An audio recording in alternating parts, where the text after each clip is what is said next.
c'est l'église écuménique, c'est la religion mondiale. C'est elle le véritable Jézabel. Elle va faire son apparition. Or, quand Jézabel, elle était reine bien-aimée d'Israël, au temps de son règne, c'était le temps où Dieu avait fermé le ciel. Mais aujourd'hui, Jézabel est là déjà. Donc nous sommes dans un temps où le ciel devait être fermé. Mais comment voulez-vous que le ciel soit fermé aussi longtemps les enfants de Dieu sont là? C'est ainsi la Bible dit dans 2 Thessaloniciens, là où nous avons lu. Pour ce qui concerne l'avènement de notre Seigneur Jésus-Christ et notre réunion avec lui, nous vous prions, frères, de ne pas vous laisser facilement ébranler dans votre bon sens. Et de ne pas vous laisser troubler soit par quelque inspiration, soit par quelques paroles ou par quelques lettres qu'on dirait venir de nous comme si les jours du Seigneur étaient déjà là. Que personne ne vous séduise. D'aucune manière, car il faut que l'apostasie soit arrivée auparavant et qu'on ait vu paraître l'homme du péché, le fils de la perdition. Bien-aimés, le moment de la grande tribulation, que nous appelons le moment de la grande détresse, ça sera un moment où nous verrons le fils de la perdition faire son apparition. Il va apparaître.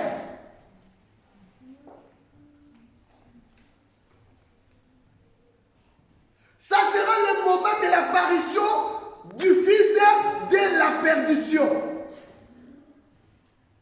Mais la Bible dit, avant que le fils de la perdition de faire son apparition, il faut que l'apostasie vienne auparavant. Donc si l'apostasie ne vient pas, cela veut dire quoi? Lui aussi, il ne viendra pas.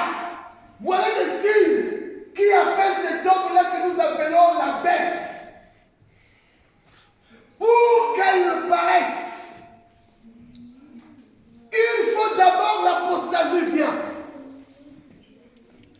Posons-nous la question aujourd'hui. Est-ce que l'apostasie est déjà venue? Je te dirais oui, bien sûr, mes frères.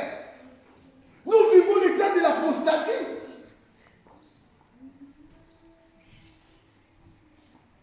Mais quand on voit la religion mondiale, quand on voit mes bien-aimés, cette statue de Nabucodonosor,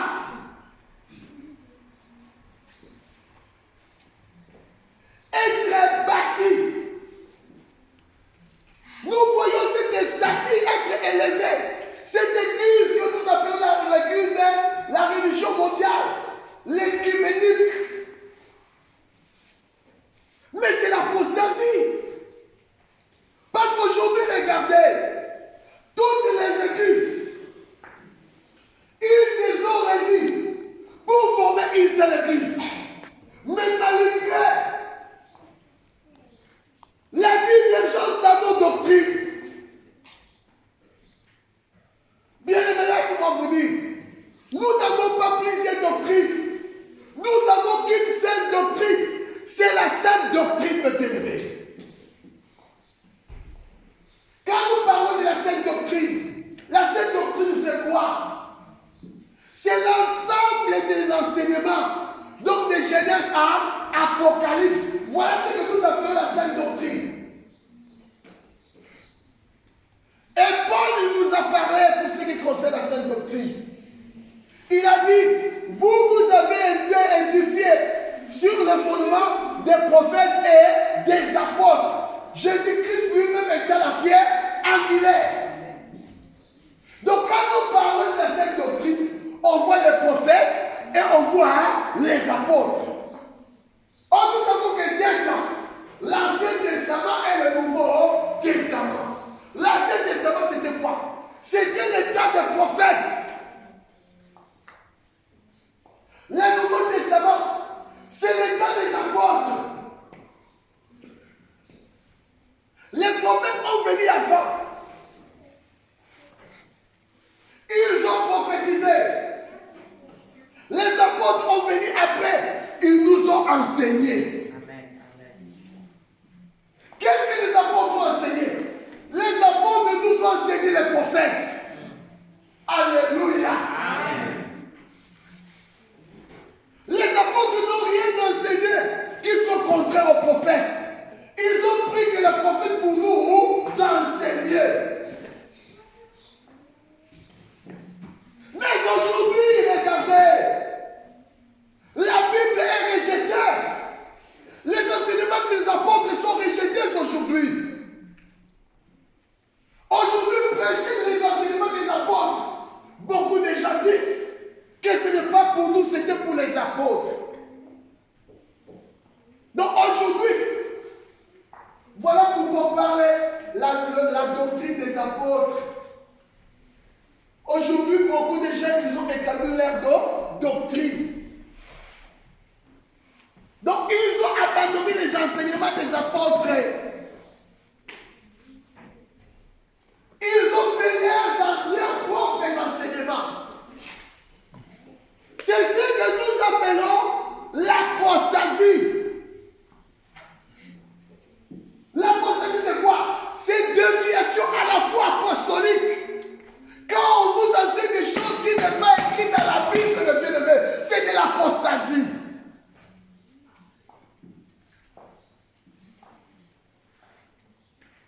Aujourd'hui, la parole de Dieu est rejetée. Les gens, ils ne veulent plus entendre parler des prophètes. Les gens, ils ne veulent plus entendre parler des apôtres. Parce que pour nous, la parole des apôtres est dure. Nous disons aujourd'hui que nous ne vivons plus au temps des apôtres. Les apôtres, c'est l'Antiquité. Nous sommes au temps moderne. Voilà pourquoi on devait aussi moderniser la Bible, mes bien-aimés. Oh, c'est de l'apostasie, mes frères. Sortons de cela.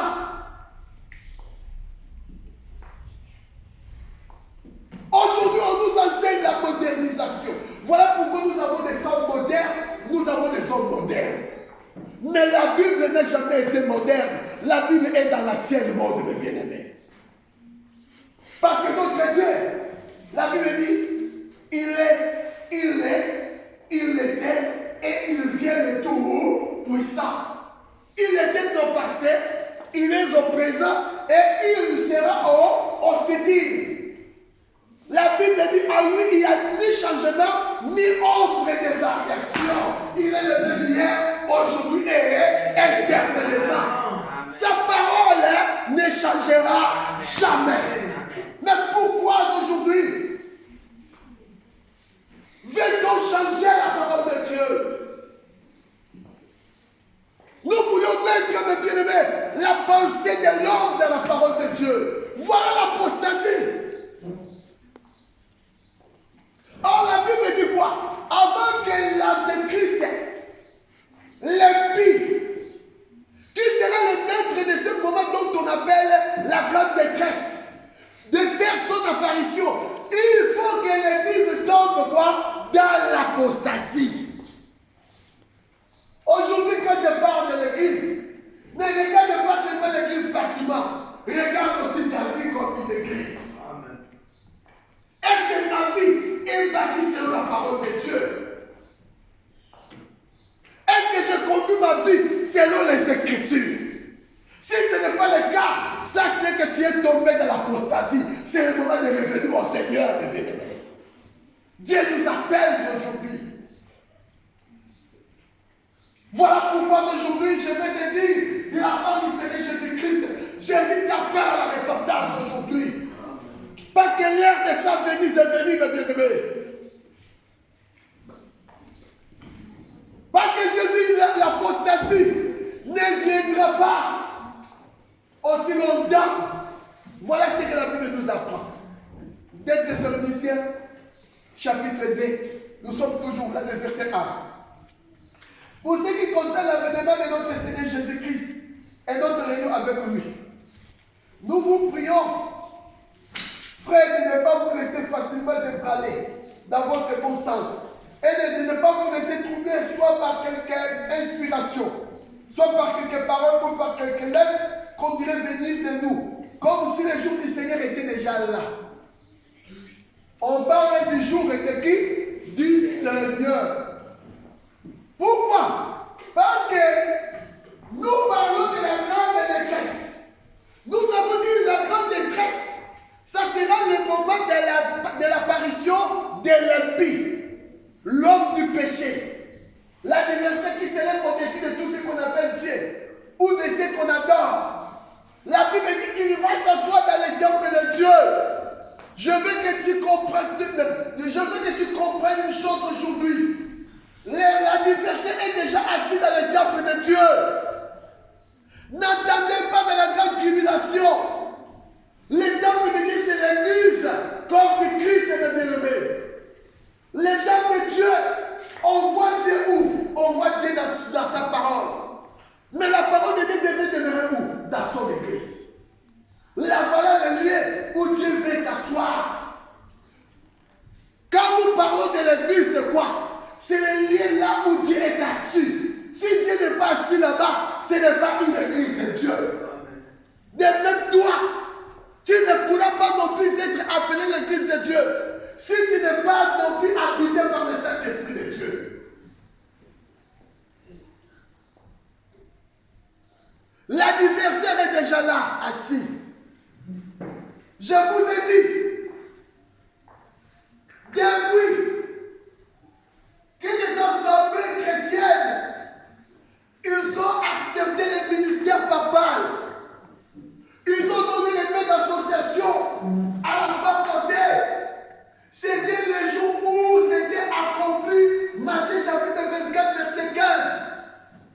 L'abomination de la désolation. Parce que Daniel avait dit, lorsque c'est toi-là, le Christ, qu'il viendra, lorsqu'il sera retranché au milieu de son peuple, comme nous avons vu, Jésus, quand il est venu, il était mort, crucifié sur le bois de calvaire à cause de nos péchés.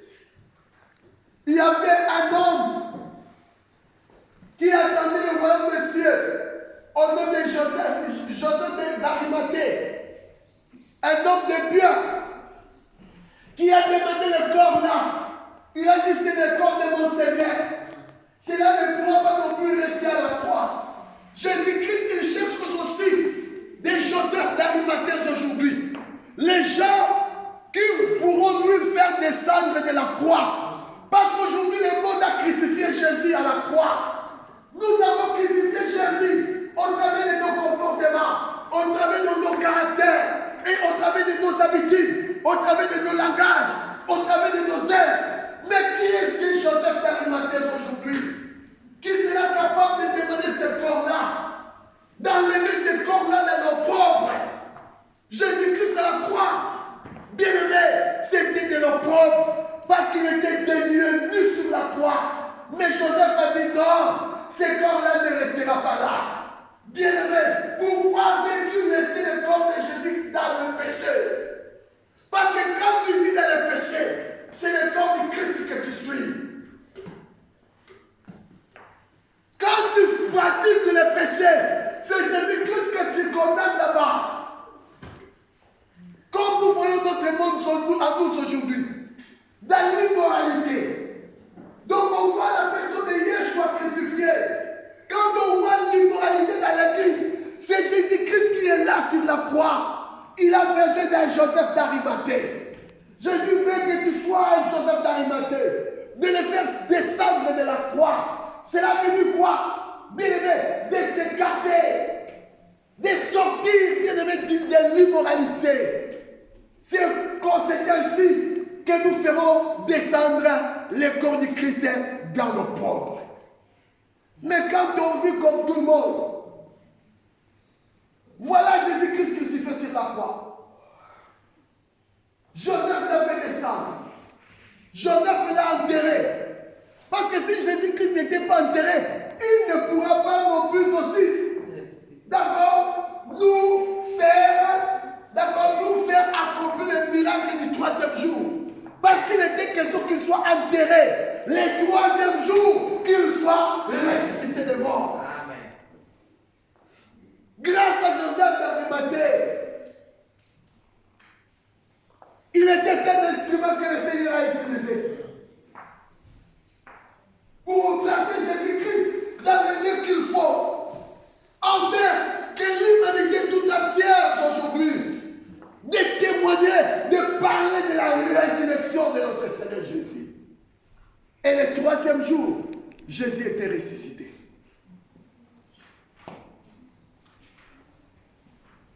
Jésus est ressuscité le troisième jour. Il n'est pas resté là.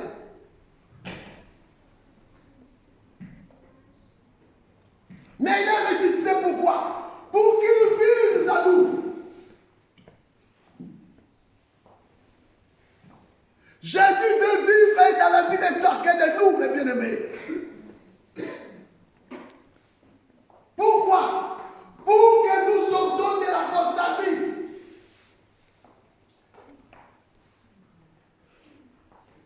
Alors la Bible nous dit, l'adversaire qui s'élève au-dessus de tout ce qu'on appelle Dieu ou de ce qu'on adore, il va s'asseoir où? Dans le temple de Dieu.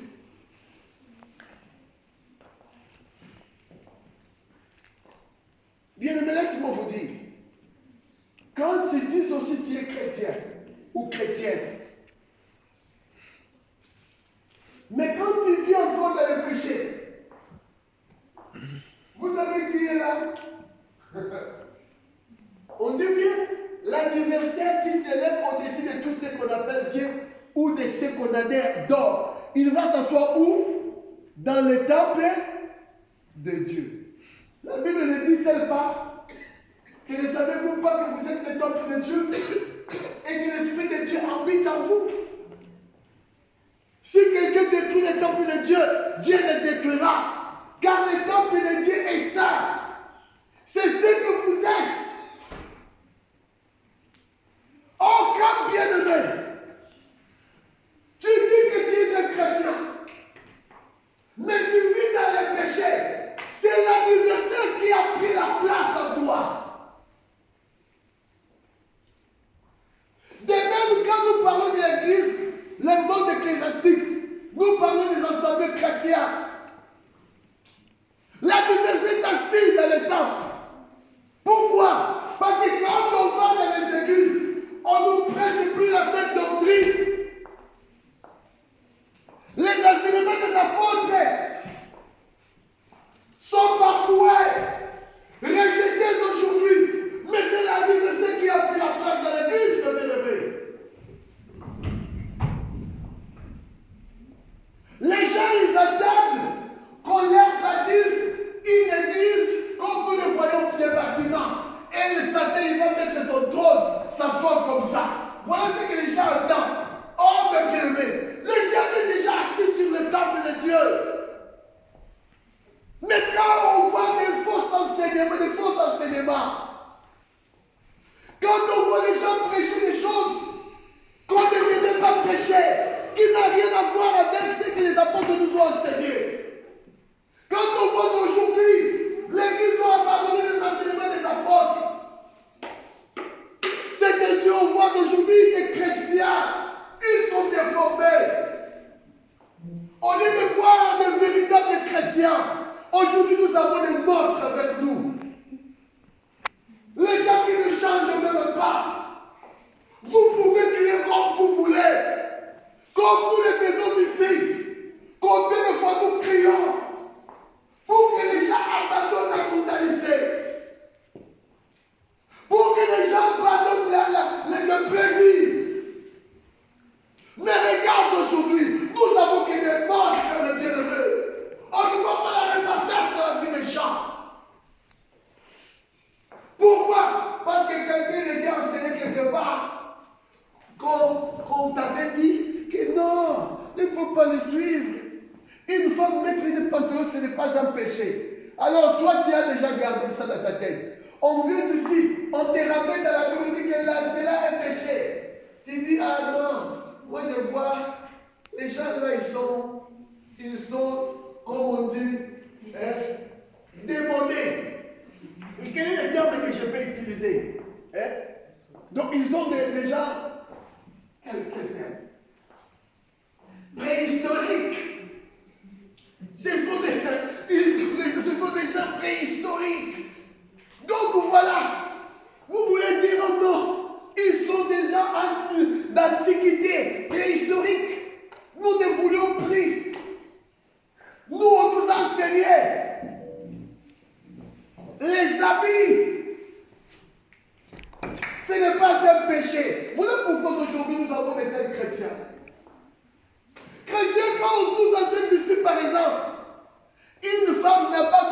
droit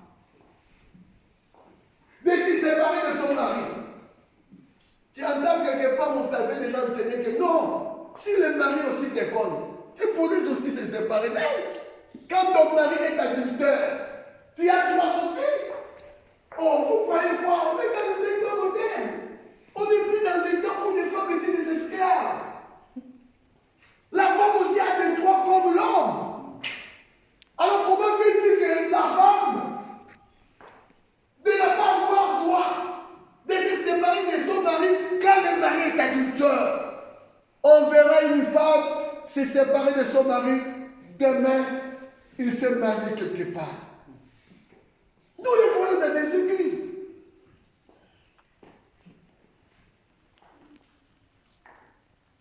On a quand même des gens qui disent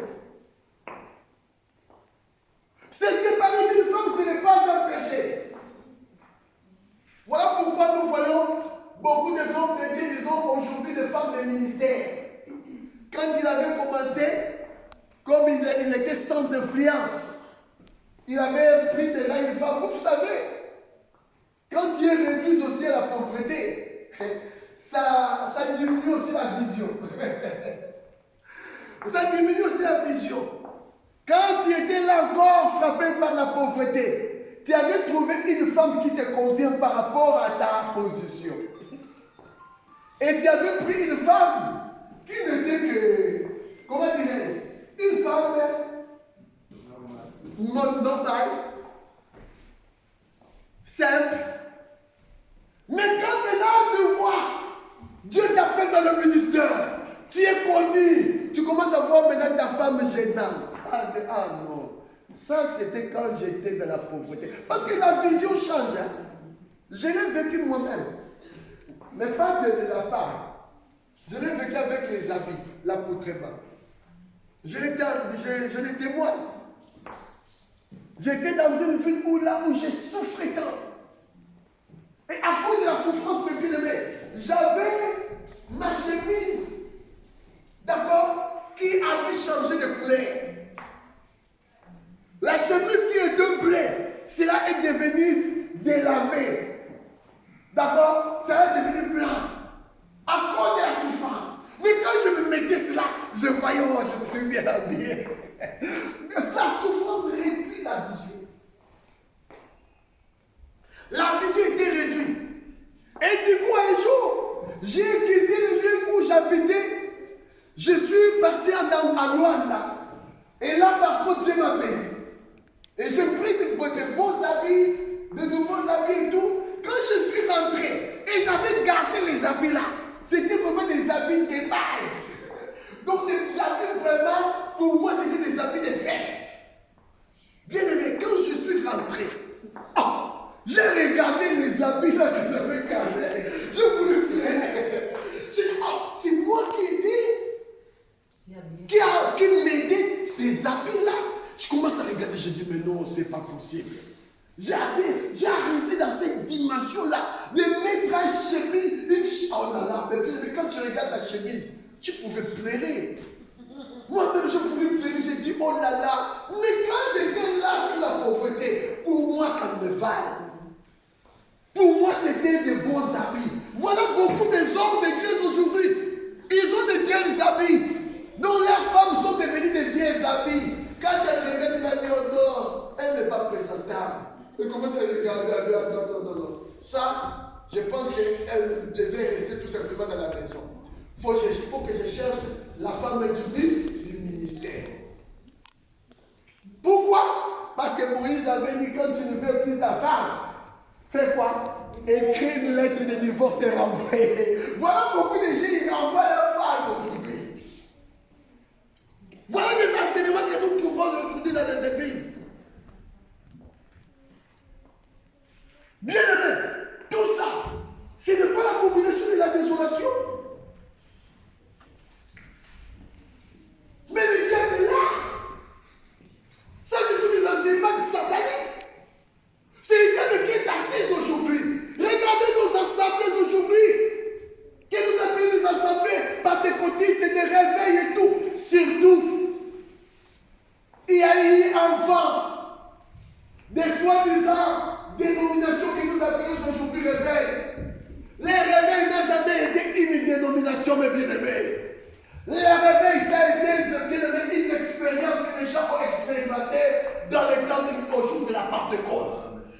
Saint-Esprit est venu. C'est par là qu'on parle du réveil. Le vrai réveil, bien aimé, c'est la venue du Saint-Esprit à nous. Amen. Le vrai réveil, c'est la vie du Saint-Esprit à nous. Quand quelqu'un ne vit pas la vie du Saint-Esprit, bien aimé, il dort. Elle devait réveiller. Tu as besoin du Saint-Esprit. Voilà la combinaison de la désolation. Le diable est déjà assis dans nos assemblées. Aujourd'hui, prenons l'exemple dans nos assemblées. Nous permettons que les femmes nous enseignent aujourd'hui. Comme nous avons parlé du mariage. Bien aimé, laisse-moi vous dire pour ce qui concerne le mariage. Je ne vais pas passer directement comme ça. Un homme, la Bible dit Dieu est la répétition d'une femme. Si quelqu'un vient de se marier étant un chrétien ou une chrétienne, tu ne pourras pas non plus te séparer. Pour ce qui concerne le mariage, Dieu a écrit seulement une seule loi, la loi du mariage. Une seule loi, il n'y a pas de loi.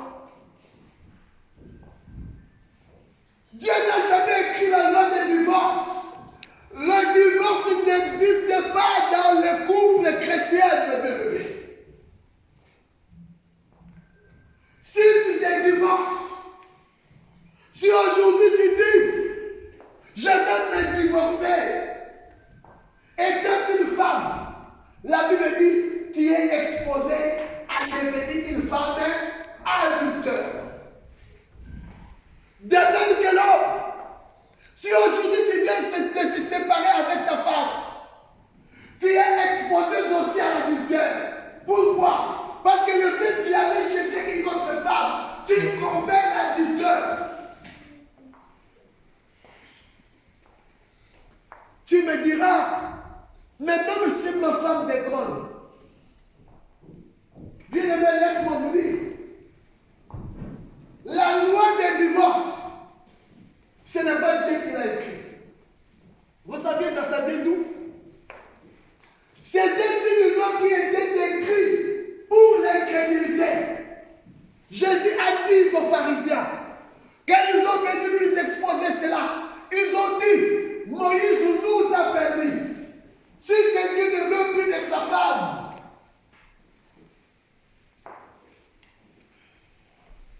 il va écrire, il lui écrit une lettre de divorce et bien la renvoyer. Vous savez quelle était la réponse de Jésus? Si Moïse vous a ordonné de renvoyer vos femmes, si Moïse vous a ordonné d'écrire une lettre de divorce, c'est à cause de votre incrédulité. Voilà la loi de divorce. C'est la loi de l'incrédulité. Toute personne qui divorce est un incrédule. Les royaumes de cieux, ce n'est pas pour les incrédules. Voilà pourquoi ils ne pourraient pas non plus avoir des divorces au milieu de nous. Mais ne soyez pas aussi des femmes là. Parce que vous, des femmes, vous êtes tellement malignes. Vous êtes tellement faibles. Comme vous savez qu'il n'y a pas la loi de divorce.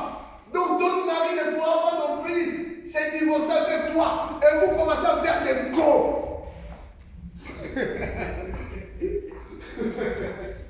Vous commencez à faire des choses exprès. Vous êtes devenus d'avoir des pierres d'achoppement pour vos maris. Parce que pour vous, c'est comme si vous avez d'abord attaché vos maris. D'abord, vous, qu'est-ce que je pourrais dire?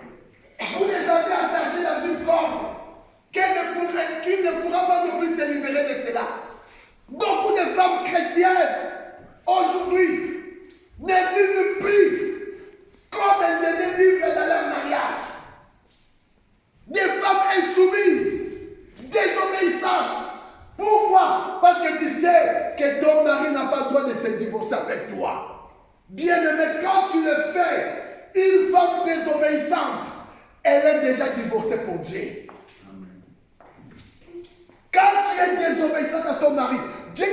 considère comme quelqu'un de divorcé.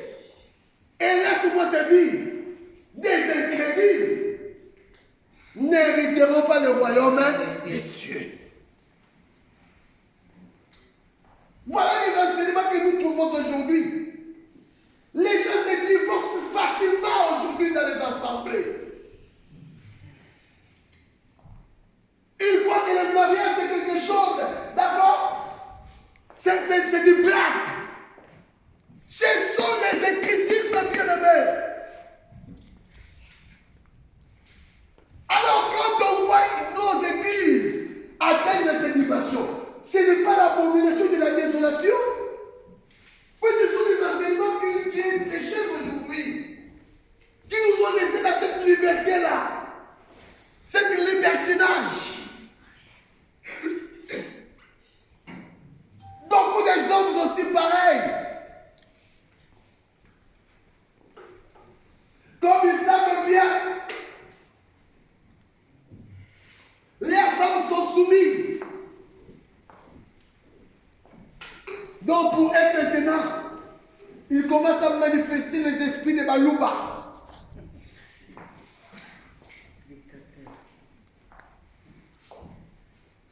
Tu crois que ta femme est devenue ton esclave.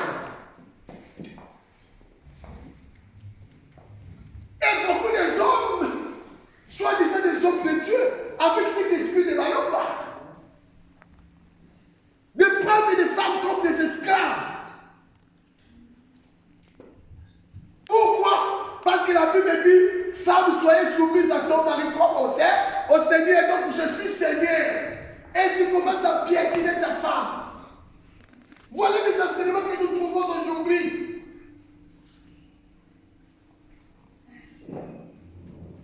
C'est de l'abomination, de la désolation.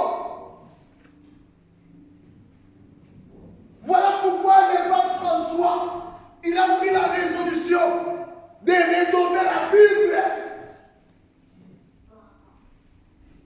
Il a dit la Bible, c'est un livre qui est vieilli. On va avoir maintenant un livre moderne. Parce que nous voulons avoir des hommes et des femmes modernes au milieu de nous. Des femmes, quand elles viennent, vous voyez la beauté. Parce qu'aujourd'hui, pour nous, la beauté, le maquillage, c'est un synonyme de la beauté. Donc, si une femme ne se maquille pas, pour elle, elle n'est pas belle. Donc, on comprend que Dieu, il était incapable de créer une femme belle. Voilà pourquoi Satan est venu à l'aide de Dieu. Et Satan, pour aider Dieu, parce que Dieu était incapable de décorer ses créatures. Aujourd'hui, le diable est venu nous aider. Voilà pourquoi nous avons tant de produits de maquillage aujourd'hui. On dit, ah mon Seigneur, tu avais fait une erreur. Mes lèvres, il ne fallait pas que ça soit comme ça, Jésus. Je veux que mes lèvres soient rouges. Je veux que mes cils ne soient pas comme ça, Jésus. Mais tu l'as limité pourquoi? Tu prends le crayon, tu aides Dieu. Dieu dit, je voulais que ça soit ici.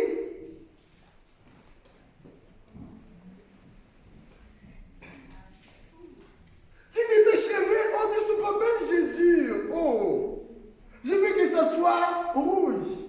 Tu vois une grande maman. Oh, mais bien aimé, c'est de la honte. Comme je dis souvent à ma sœur Lani, quand je vois ses cheveux, je dis, oh, si ma belle Aurélie a la ses cheveux, oh là là, elle sera fière. Parce que ma fille Aurélie, elle me donnait de la peine. Elle n'avait pas de cheveux. Chaque fois, c'est pas. Je dis, oh, j'ai commencé à prier pour ça. Oh, j'ai mis l'option pour que ses cheveux pour seulement donner de l'argent à ma fille parce qu'elle avait mal. Parce qu'elle avait besoin de cheveux. Je dis, oh, si ma fille Aurélie, elle avait des cheveux comme maman l'a dit. Ah non, elle sera heureuse. Mais la personne dont Dieu a donné des cheveux, elle a dit, non Seigneur, cela ne suffit pas. Il fallait me donner des perruques.